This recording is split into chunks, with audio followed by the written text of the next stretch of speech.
In the daytime rave, 17-year-old Lee is dancing to the music and enjoying the atmosphere. She sees her best friend Roman flirting with the DJ. A few minutes later, she asks the dealer for more substances. She sneakily grabs some from his bag and walks away. Later, in a deserted part of the canyon, she thinks about ingesting them all at once. She stumbles on the rocks, falls on the ground, and spills the tablets. To her horror, a skeleton arm sticking out from the ground. She sees a silver bracelet around the skeleton's wrist. At the police station, staring at the bracelet, wondering who the person she found could be, the police officer tells her she might have opened a cold case. On the car ride home, Lee's mother is furious that Lee didn't tell her where she was and that she's grounded. Lee's father hugs her as Lee's grandparents rush out to meet her. They ask her about what happened, and she tells them she found a body in her room. She changes her clothes, tells Ramon she'll call her tomorrow, and goes to bed. The scene changes. A young man wakes up and looks around confused in the unfamiliar room.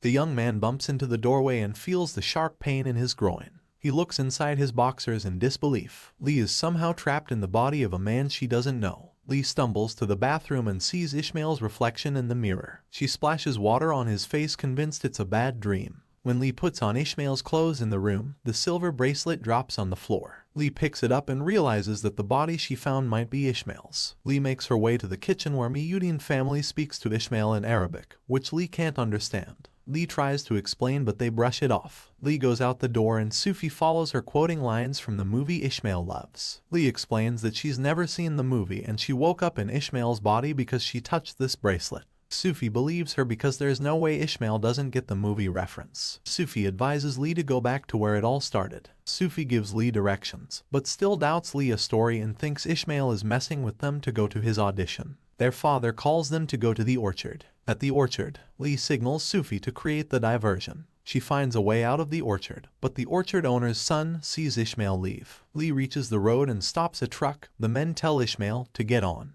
but as he's about to climb in, the men push him off and drive off. Later, Lee continues walking along the road and removes Ishmael's shirt because of the heat. Two young women pick him up to give him a ride. In the back seat, Lee curiously inspects Ishmael's body, and the women laugh at him. Lee recognizes her hometown and gets out of the car. She walks toward a movie theater. She asks the teenage girl the date, but she tells him to get lost. Sandra and your friends listen to an old song. Lee realizes that she's in the year 1991, exactly 30 years ago. A woman named Patricia picks Ishmael up and takes him with her. In Patricia's car, she tells him she's putting him on the big stage if his band passes the audition.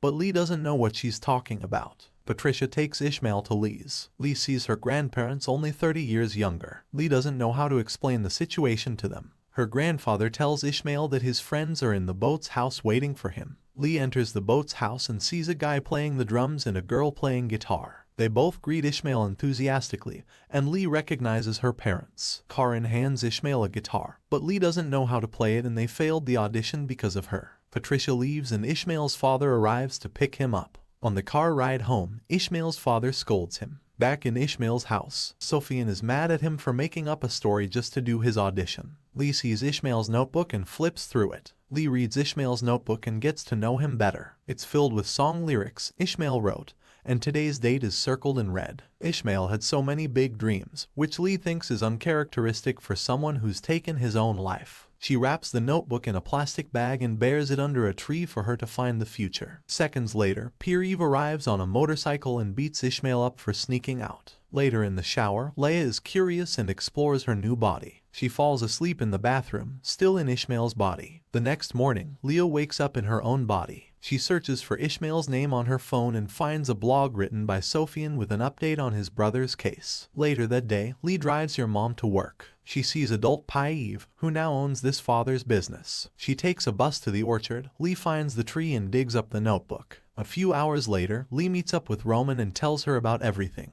That afternoon, in the meeting, Lee raises her hand and says that she believes he didn't take his own life. Adult Sufi expresses his frustration and the authorities for not caring about Ishmael's disappearance. After the meeting, Karina is angry at Lee's behavior, and as they leave, Sofian thanks her for the information. In her bedroom, Lee admires Ishmael's drawings and lyrics. She wishes Ishmael had a nice future and that if he didn't take his own life, he could have done it. The next morning, June 16, 1991. Lee wakes up in Karina's body. Lee finds the lockbox containing her mom's stash and pictures, including one of Ishmael. After getting dressed, she walks into the living room and sees her grandmother. Her grandmother hands her a package and reminds her to mail it. She gives her grandmother a big hug. She takes Karin's moppet to school to see Stefan. She turns and sees Ishmael walking toward them. Ishmael says he didn't remember anything from yesterday and woke up on the bathroom floor. Ishmael mentions his missing notebook and apologizes to Karin for messing up the audition, promising to make things right. Later, Lee sees Ishmael and suggests they skip class. They take Karin's moppet and stop at a record store where he talks to Patricia to give them another chance. Lee overhears Ishmael telling Patricia that they plan on playing gigs in Paris next year. Ishmael sings the song with lyrics alluding to a far forbidden love while looking at Karin. After the song, they take Karin's moppet just outside the orchid. Lee hears gunshots and sees Pierre-Yves shooting soda cans. Lee slips and yelps, alerting Pierre-Yves, who sees them. Pierre-Yves starts chasing and shooting at them. Lee is hit on the arm, but they manage to get away. Minutes later, he licks his thumb and presses it onto Karin's wound. They walk to a clearing and Ishmael takes off his clothes, asking her if she'll join him for a swim. She tells him not to jump off the cliff. Ishmael jumps into the water. Lee makes her way down to the water, yelling out his name. He asks her what's wrong, but she can't tell him. Later, they sit on the rocks listening to a Walkman. Ishmael leaves and Lee opens the envelope her grandmother gave her. Inside is the cassette taped. She plays it and hears Karin's voice claiming she wrote and composed Our Secret before singing her version. Ishmael returns, listens to the song and tells Karin not to sing his lyrics and write her own. So, she takes off her shirt, but Ishmael just looks at her and smiles. A few minutes later, they swim in the water. Lee sits on the rock and Ishmael joins her. They stare at each other and Lee kisses him. Lee realizes that she has feelings for Ishmael and she blames what they smoked. Ishmael is relieved and thinks they should go to the boat's house where Stefan sits on the couch holding a video camera. He asks them where they've been and they tell him about booking the gig.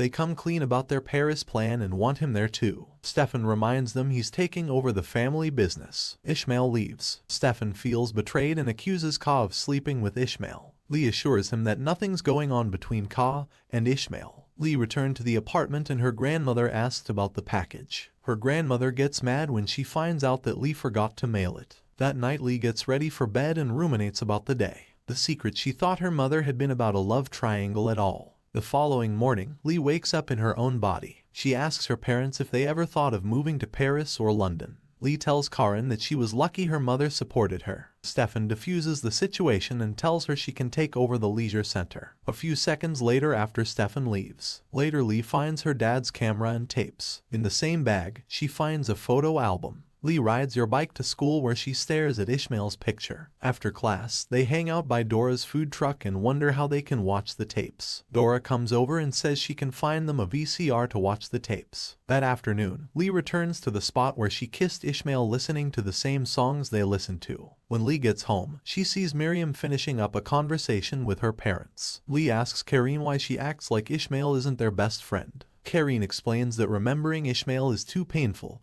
and that they'd rather not talk about him. Inside the house, Lee sees Karin's iPad and takes it to her room. She unlocks the iPad using the same combination from the lockbox. She opens the emails and discovers Karin's affair. Later that night, Lee hears her parents' voices, so she sneaks closer to eavesdrop. Stefanik accuses Karin of stifling him for 30 years, and he's had enough. He plans to talk to the police tomorrow and asks to be alone. He goes to the pier. Lee sees him destroy the guitar in anger. Lee begins having doubts about her dad's innocence. The end. Subscribe to watch more videos like this. Thank you for watching.